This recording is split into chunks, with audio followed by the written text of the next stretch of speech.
I am coaching now.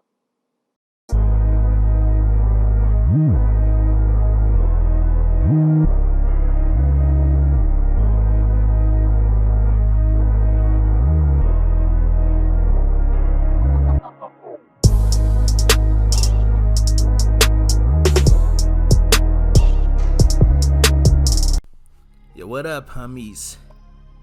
Episode 3. Coming at you live from my PlayStation 3. Bars. You know what to do. Like, subscribe, comment, share, and then repeat that process. This week we got Nebraska. It'll be a matchup of top 25 teams. We don't have a lot of those, you know. We're new to this ranked every week thing, so you know we've had two pretty rough games, two solid opponents, but this one I don't want to spoil the result, but let's just say we played real good this game. Both sides. I think special teams kind of let us down a little bit. As some of you know, all of you should know, we don't play special teams. We don't do field goals, extra points, punts, kickoffs. Let the computer handle that. It creates an element of surprise. So here, taking a look at Nebraska. I mean, they're good. They got talent. They got athletes over there. That receiver, we don't really have a way to match up with him. He's definitely gonna stress our defense with his speed and his route running, but we'll adjust the defense. They're solid. They're fast. I'm thinking our best bet is going to be to just stay who we are, which is inside zone. We'll try to get the freshman going in this game. Obviously, Bean will come in and have his 2 or 3 possessions. We'll see, but our game plan doesn't change. We have to be who we are regardless of who our opponent is. You know, that's what the really good teams do, and so we're trying to become one of those really good teams. Herb Street picks us as the favorite this week. That's different.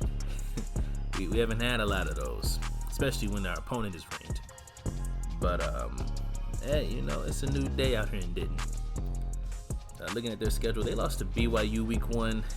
I haven't played BYU. May add them to the schedule next year because I'm thinking we're gonna add a game out west. Try to get some more of those pipeline states. So we'll travel somewhere out west next season, but we'll see. And Robinson, Martinez. That's pretty much a combo that it may give us trouble. It may not. We'll see. But Memorial Stadium, man, a lot of tradition there. Not lately, but a lot of tradition here. A lot of tradition of defense. And that's how we start this game off. The game for us defensively was pretty good. And starting the game out, you see I'm not in zone. I kind of figured man them up, find where Robinson is, keep a safety way up top, and then go from there. Here, Shorter had a big game. White, White's kind of hit or miss. He's very inconsistent with his route running. But Shorter had a pretty good game. Here we find the off-man curl. It just is what it is. You time it right, it's open all the time. And they gave it to us in the red zone. We took it. The inside zone this game just repeatedly gashed them. You know, we were in inside zone, trap, and counter a lot, especially out of our offset formations because our backs aren't the fastest, so those are our go-to plays, and you call them at the right times, you're going to get good results. Here, Shorter again beats the press, gets inside. We're in the red zone. I think we got to a point where I don't know if the computer spotlights, I don't know if the AI spotlights receivers, but it felt like they had Hudson Henry spotlighted because guys around him were just wide open. just wide open. When they went zone, the guys around Henry were open. This is the one drive they really put together against us. And we're introduced to Brian Johnson. Yeah, they talked about him a little bit. We didn't see too much more of him in the end zone, but you know, always nice. This play very reminiscent of last week, except no fumble this time. But that's the way I defend the screen. Either you go over the top of the blocks, you go underneath the blocks, or you try to pick it off. If you read it fast enough, you know, you might go for the pick. I don't generally go for the pick because it's just, there's certain things on this game that you do, and there's certain things you don't do. Right there, prime example. Rewind it and go back and look at all the attention my tight end got on that play. Just absolutely opened up the post. Nobody was even paying attention. The cornerback passed him off to nobody. Here they went man, so I went to Henry. He's our dude. Henry's our matchup problem. Deal with him. This was Jason Bean's drive of the first half. Usually the third or fourth drive, at least one before halftime. I've been trying to get him in there because, you know, he played well for us. There's no reason to not play him. This guy here, Mr. John Hawkins, is slowly but surely working his way up the depth chart. He's a number 2 back. He's not going to overtake Siggers. There's nothing he can do. I don't care. Siggers has just been a bell cow for us. We pretty much spent the first half dominating. The second half, this does happen. You don't see it a lot when I put these videos together, but a lot of times we get shedded, and it busts us up. We went to punt. The reason they got the ball there, we punted the ball. We fumbled somehow. Like I said, I sim special teams. They got the ball in our red zone. They ended up just settling for 3. Defense locked up. I was doing some things behind the ground. I hadn't gone to milking the clock yet, but here we're going to get a couple of back-to-back runs where Hawkins just shows off the explosion. Like his acceleration is something that, in speed, is something the other guys don't have, and we can do different things with him. Now, like I've said on a few occasions, his carrying isn't where I want it to be. I don't trust him to, you know, once he gets into that 15 to 20 carry range, to not put the ball on the ground. And that's something Siggers has done a great job of. He's just doesn't fumble. He does a good job of not turning the ball over. So we'll stay with Siggers, obviously, but Hawkins is coming. We basically spent most of the second half running dive, running play action off of it. The second half went by pretty quick. Here, Hawkins takes a fall, and it ended up not being serious. Just, you know, his stamina got a little low. He went knocked out, or, you know, something like that. He would come back. We're good. The third back gets busy though.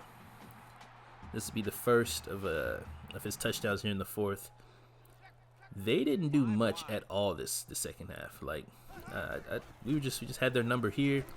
They try to throw the out, and Bush leaves his coverage to drop back. He's one of our Arkansas transfers, along with Henry and Williams. Those guys have been impact guys. The other guy's an offensive lineman. You don't hear much about him because he's an offensive lineman. And here I'm trying to run the clock out.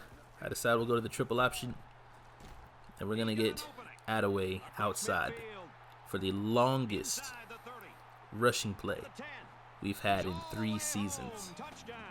That's the longest one.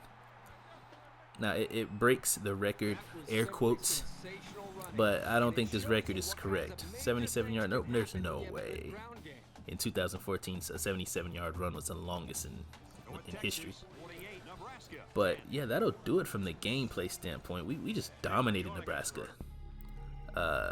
They'll be coming to Apogee Stadium next season. We earned that right by putting it on them. And so, yeah, you know, we started out early, started out quick, and we just kept our foot on their throat. You know, it was a consistent beatdown, giving up 560 yards, 290 through the ground, about 268, 270 through the air, a balanced attack. We punished them, and we kept them in a box offensively. It was just not a good day for the Cornhuskers. Taking a look at some stats, Ani was efficient. You know, he's not somebody who's gonna make plays, he's just not gonna lose the game. The quintessential game manager, and sometimes that's cool. This is an example where he just did his job, man. He completed throws, kept us in plus territory, kept us, second and short, third and short.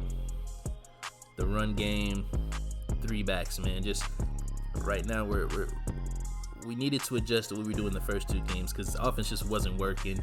We'll see how we go from here. Defense played well. Hopefully that continues. And other than that, I still don't really know how to end these videos, so I'm just gonna say peace.